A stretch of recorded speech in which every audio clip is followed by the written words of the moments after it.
নাই, কোন তন্ত্রমন্ত্র ব্যাংক ডাকাতি বন্ধ করতে পারে নাই, কোন তন্ত্রমন্ত্র বিদেশে টাকা পাচার বন্ধ করতে পারে নাই। সব তন্ত্রমন্ত্রের খেলা বাংলাদেশে শেষ হয়ে গিয়েছে।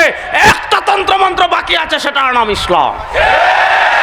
বলেন, একটা তন্ত্রমন্ত্র বাকি আছে, সেটার নাম, এরা জোরে বলে না, যুবকরা বলে না রে, এক তন্ত্রমন্ত্র বাকি আছে, সেটার নাম, জোরে বলেন, এক তন্ত্রমন্ত্র বাকি আছে, সেটার নাম, আরো জোরে বলেন, এক তন্ত্রমন্ত্র বাকি আছে, সেটার নাম এই ইসলাম। আমাদের দেশের সংবিধান হোক, কোরআন আমাদের দেশের সংবিধান হোক, একমত আছেন না নাই?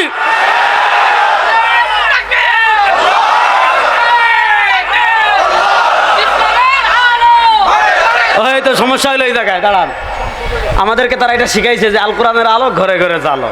হ্যাঁ, আপনি কোরআনের আলো ঘরে, দাঁড়ান দাঁড়ান, কোরআনের আলো ঘরে ঘরে জ্বালেন, আমার আপত্তি নাই, ঘরে ঘরে তো জ্বালতেই হবে। তো কোরআনের আলোকে শুধু ঘরে জ্বালার জন্য আসছে? তারা আপনাকে শিখাইছে আল কোরআনের আলো ঘরে ঘরে জ্বালো। এবার তাদেরকে জিজ্ঞাসা, ভাই আমি কোরআনের আলো ঘরে জ্বাললাম, সংসদ কাদের? বলবো আমাদের।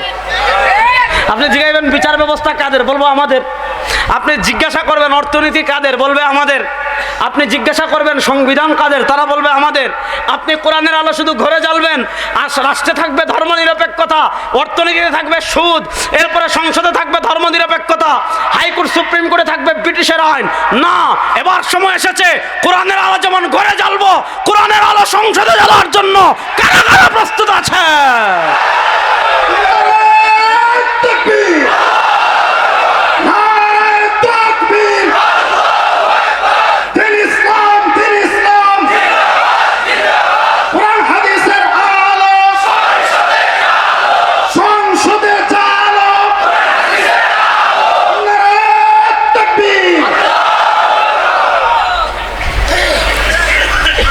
দেখেন, আমি এত কেন কথাগুলো বলছি, কারণ আমাদের মাথায় ধর্মনিরপেক্ষতার ভূত এমনভাবে চাপিয়ে দেওয়া হয়েছে।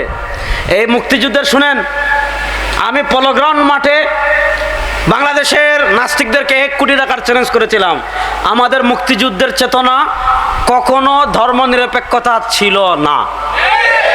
যেটা বলেন, আমাদের মুক্তিযুদ্ধের চেতনা কখনো ধর্মনিরপেক্ষতা ছিল। দেখেন, আমাদের বিজয় কি খালি 71-এ হয়েছে? 71-এর আগে আমাদের আরেকটা বিজয় আছে না নাই? 47-এ। বলেন কত? 47, 71, 24, এই 3 বিজয় আমাদের। দেখেন, আমাদের দেশে খালি আপনি 71-এর স্বাধীনতার কথা শুনেন, কিন্তু 47-এর আলোচনা শুনেন না। কেন জানেন? 47-এর স্বাধীনতা করেছে আলেমরা। এখন 47-এর স্বাধীনতার কথা বললে আলেমদের অবদান চলে আসে। এজন্য এই নাস্তিকরা 47-এর ইতিহাস ভুলিয়ে দিতে চায়। আমি অত্যন্ত সহজ করে আপনাদেরকে বলি, বিরক্ত হচ্ছেন না তো? ওয়াজ তো শুরুই করলাম না এখনো, বিরক্ত হলে হবে? ওয়াজ তো জীবনে বহুত শুনছেন, আসমানের উপরের ওয়াজ বহু শুনছেন, জমিনের নিচের ওয়াজ বহু শুনছেন, এবার রাষ্ট্র প্রতিষ্ঠার ওয়াজ শুনতে হবে। আমার নবী খালি আসমানের উপর নিয়ে আসছিলেন না, রাষ্ট্র পরিচালনাও করেছেন। হ্যাঁ, আমার নবী সংবিধান লেখেন নাই, আমার নবী বিচার করেন নাই। আপনি নবীকে খালি শুক্রবারে জিলাপি খাওয়ার সময় খুঁজেন, রাজনীতিতে নবী কোথায়? অর্থনীতিতে নবী কোথায়? রাষ্ট্র প্রতিষ্ঠায় আমার নবীর আদর্শ বাস্তবায়ন করার প্রয়োজন আছে না নাই? ইসলামকে কি ফাইজলামি পেয়েছেন আপনি? যেভাবে মন চায় ব্যাখ্যা করবেন। খুব ভালো করে বুঝেন, মনোযোগ দিয়ে বুঝেন। এই ভারত উপমহাদেশের মালিক আমরা ছিলাম 750 বছর। কয়শো বছর?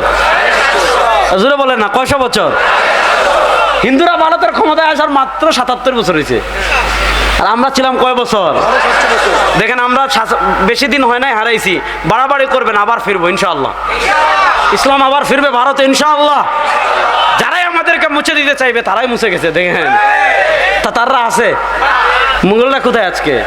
ক্রুসেডাররা কোথায়? কেউ নাই। আমরা ছিলাম, আছি, থাকবো ইনশাআল্লাহ। ইনশাআল্লাহ বলেন। আমি একটু ইতিহাসের পিছনে যাই।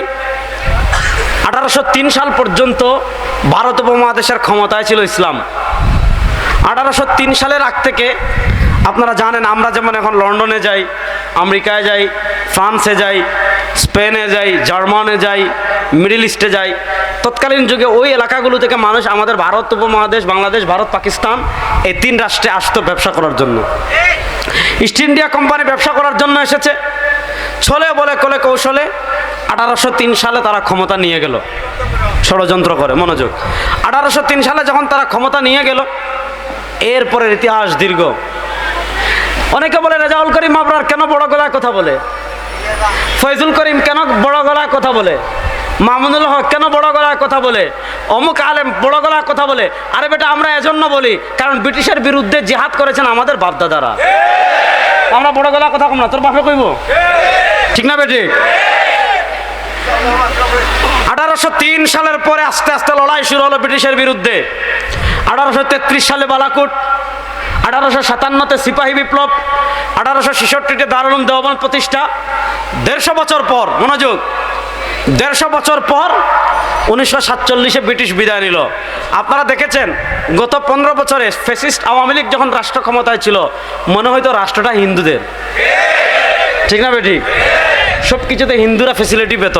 তা ইস্ট ইন্ডিয়া কোম্পানি যখন এই উপমহাদেশের ক্ষমতায় ছিল, ব্রিটিশরা যখন উপনিবেশ করে দেশের রাষ্ট্র ক্ষমতায় ছিল, তখন হিন্দুরা জমিদারি পেত, হিন্দুরা অফিসার হতো, হিন্দুরা খাজনা তোলার দায়িত্ব পেত, হিন্দুরা ট্যাক্স তোলার দায়িত্ব পেত। তো হিন্দুরা নানা কারণে, হিন্দু জমিদাররা মুসলমানদের উপর জুলুম করত, মুসলমানদের উপর জুলুম করত। ব্রিটিশরা চলে যাবার সময় যখন আসলো, মুসলমানরা তখন বলল হিন্দুদের সাথে আর থাকবো না, হিন্দুদের রাষ্ট্র হবে আলাদা, মুসলমানদের রাষ্ট্র হবে আলাদা। 1947-এ দুটো রাষ্ট্র হলো, মুসলমানদের জন্য পাকিস্তান, হিন্দুদের জন্য হিন্দুস্তান। শুনেন, 1947-এর 14 অথবা 13 আগস্ট, আমি তারিখটা ভুলে গেছি, যেদিন পাকিস্তান হলো তখন পাকিস্তানের দুইটা পার্ট ছিল, একটা পশ্চিম পাকিস্তান আর একটা হলো পূর্ব পাকিস্তান। তো এই পাকিস্তান প্রতিষ্ঠার আন্দোলনের জন্য মুসলমানরা যখন সংগ্রাম করে যে আমাদের আলাদা দেশ হবে, আমাদের আবাসভূমি হবে আলাদা, যেখানে কোরআনের আলোকে চলবে, শরিয়ার আলোকে চলবে, তো মুসলমানরা যখন আলাদা আবাসভূমির জন্য আন্দোলন করেছে, পাকিস্তানের জন্য আন্দোলন করেছে, তখন মুসলমানদের মিছিল কি দিত? মুসলমানদের মিছিলের মৌলিক স্লোগান ছিল পাকিস্তান কা মতলব क्या ला इलाहा বলেন, পাকিস্তান কা মতলব क्या ला इलाहा বলেন না, পাকিস্তান কা মতলব क्या ला इलाहा। আর জোরে বলেন না, পাকিস্তান কা মতলব क्या ला इलाहा। এই লা ইলাহা ইল্লাল্লাহর উপর 1947-এ দেশ স্বাধীন হয়েছে। শুনেন, পাকিস্তান তখন দুই ভাগ ছিল, এক ভাগ পূর্ব পাকিস্তান আমরা, আর এক ভাগ পশ্চিম পাকিস্তান। পূর্ব পাকিস্তানে স্বাধীনতার প্রথম পতাকা তুলেছেন আল্লামা জফর আহমদ উসমানী রাহিমাহুল্লাহ। পশ্চিম পাকিস্তানে স্বাধীনতার প্রথম পতাকা তুলেছেন আল্লামা শাব্বির আহমদ উসমানী রাহিমাহুল্লাহ। দুইজন আলেমের হাতে প্রথম স্বাধীনতার পতাকা উড়েছে 1947 থেকে 1971। এই সময়টা পাকিস্তানিরা আমাদের সাথে বৈষম্য করেছে। কেমন বৈষম্য? আমাদের এখানে কাগজ হতো, তারা কাগজ ওপারে নিয়ে যেত, ওখান থেকে খারাপ কাগজ দিত। আমাদের এখানে ধান হইতো, তারা নিয়ে খারাপ ধান দিত। নানা বৈষম্যের কারণে 1971-এ মুক্তিযুদ্ধ হয়েছে। ওই মুক্তিযুদ্ধের 3টা মৌলিক চেতনা ছিল। বলবেন হুজুর কোথায় পেয়েছেন? মুক্তিযুদ্ধ শুরু হয়েছে 1971 সালের 26শে মার্চ, 1971 সালের 10ই এপ্রিল মুজিবনগর সরকার প্রতিষ্ঠা হয়েছিল, তারা স্বাধীনতার ঘোষণাপত্র পাঠ করেছিল। তো মুক্তিযুদ্ধ শুরু হওয়ার মাত্র 14 দিন পর স্বাধীনতার ঘোষণাপত্র বলেছিল 3টা মৌলিক কারণকে সামনে রেখে আমরা মুক্তিযুদ্ধ করেছি। 1 নম্বর সাম্য, বলেন 1 নম্বর, বলেন না 1 নম্বর। 2 নম্বর মানবিক মর্যাদা, 2 নম্বর মানবিক, 3 নম্বর সামাজিক ন্যায় বিচার সুবিচার, 3 নম্বর সামাজিক। যখন মুক্তিযুদ্ধ চলে তখন ঘোষণাপত্র বলেছে 3টা চেতনাকে সামনে রেখে মুক্তিযুদ্ধ করছি, সাম্য, মানবিক মর্যাদা, সামাজিক সুবিচার। মুক্তিযুদ্ধ শেষ, 71-এর 16 ডিসেম্বর দেশ স্বাধীন হয়ে গেল। দেশ স্বাধীন হওয়ার 1 বছরের পর 72-এ ভারতে গিয়ে সংবিধান লিখেছে। ওই 72-এ সংবিধান যখন লিখেছে তখন না সাম্য, না সামাজিক মর্যাদা, না ন্যায় বিচার, না সামাজিক সুবিচার। সাম্যও নাই, মানবিক মর্যাদাও নাই, সামাজিক সুবিচারও নাই। ভারতে গিয়ে সংবিধান লিখে চেতনা লিখছে 4টা। এটা হলো গণতন্ত্র, আর এটা হলো ধর্মনিরপেক্ষতা, এটা হলো জাতীয়তাবাদ, আর এটা হলো সমাজতন্ত্র। আমরা বলি তোমার বাপের মাথা। এই 72-এ ভারতে যে সংবিধান লেখা হয়েছে ওই সংবিধান আমরা মানি না। জোরে বলেন। এই আমাদের কাছে সংবিধান বড় না কোরআন বড়? হ্যাঁ, আর আসতে বলেন, সংবিধান বড় না কোরআন বড়? সংবিধানে আল্লাহর কোরআনের বিরুদ্ধে আইন করবেন, ওই আইন আমরা মানি না। সংস্কারের বিরুদ্ধে বাংলাদেশে ইসলামের দিকে হাত তুলবেন, ওই দিন আর বাকি নয়। বাংলাদেশে এখন একটা তামাশা শুরু হয় নাই, আমি আপনাদেরকে দেখাই। আমি একটা বই নিয়ে আসছি, দেখেন তো, এই যে দেখেন। আচ্ছা বলেন, খুব ভালো করে বুঝেন, খুব ভালো করে বুঝেন, শুনেন। এই যে 2024-এ জুলাই আগস্টের গণবিপ্লব হলো, এই বিপ্লব শাহবাগীরা করছে? শাহবাগীরা তো গর্তে ঢুকছে, এখনো তো পাওয়া যাচ্ছে না। জাফর ইকবাল গর্তে ঢুকছে, পাওয়া যাচ্ছে না। আরে মুক্তিযুদ্ধের চেতনা রে। কথা ভালো করে বুঝেন। এই 2024-এর জুলাই আগস্টের আইকনিক ম্যান দুইজন, অনেকে আছে, আবু সাঈদ, মুগ্ধ, তাহমিদ, ওয়াসিম, আরো এই যে 1500 যে শহীদ হলো, এই 1500 শহীদ হয়েছে নাস্তিকতাবাদ প্রতিষ্ঠার জন্য, কোরআনের বিরুদ্ধে আইন করার জন্য, ইসলামকে ধুলোয় মিশিয়ে দেওয়ার জন্য। দেখেন ডক্টর ইউনূস সাহেব, আপনি ভালো কাজ করছেন, মুরব্বী মানুষ, আপনার প্রতি আমাদের সমর্থন আছে। আপনি যতক্ষণ ভালো কাজ করবেন আমাদের সমর্থন থাকবে, ঠিক না বেঠিক? কিন্তু আপনি সুখে থাকলে ভূতে কিলায়। আপনি যদি ক্ষমতা পেয়ে ভালো কাজ করে পর্দার অন্তরালে যদি ইসলামকে মুছে ফেলার ষড়যন্ত্র করেন, ইসলামের বিরুদ্ধে আমার বাপ গেলে বাপকেও ছাড়বো না, ইসলামের বিরুদ্ধে আমার পীর গেলে পীরকেও ছাড়বো না, ইসলামের বিরুদ্ধে আমার নেতা গেলে নেতাকেও ছাড়বো না। আমরা মনে করি আপনি ভালো মানুষ, আপনি ভালো মানুষ, কিন্তু আপনার আশেপাশে 2-4টা নাস্তিক বসে গিয়েছে, আপনার আশেপাশে 2-4টা খান্নাস বসে গিয়েছে, যারা আপনার আকাশচুম্বী জনপ্রিয়তাকে মাটির সাথে মিশিয়ে ভারতের এজেন্ডা বাস্তবায়ন করতে চায়। এই দিল্লির দালালরা আপনার আশেপাশে বসে গিয়েছে, যারা আপনার জনপ্রিয়তাকে মাটির সাথে মিশিয়ে ওই ভারতের আধিপত্যবাদকে আবার প্রতিষ্ঠা করার জন্য ইসলামের দিকে আঙ্গুল তুলেছে।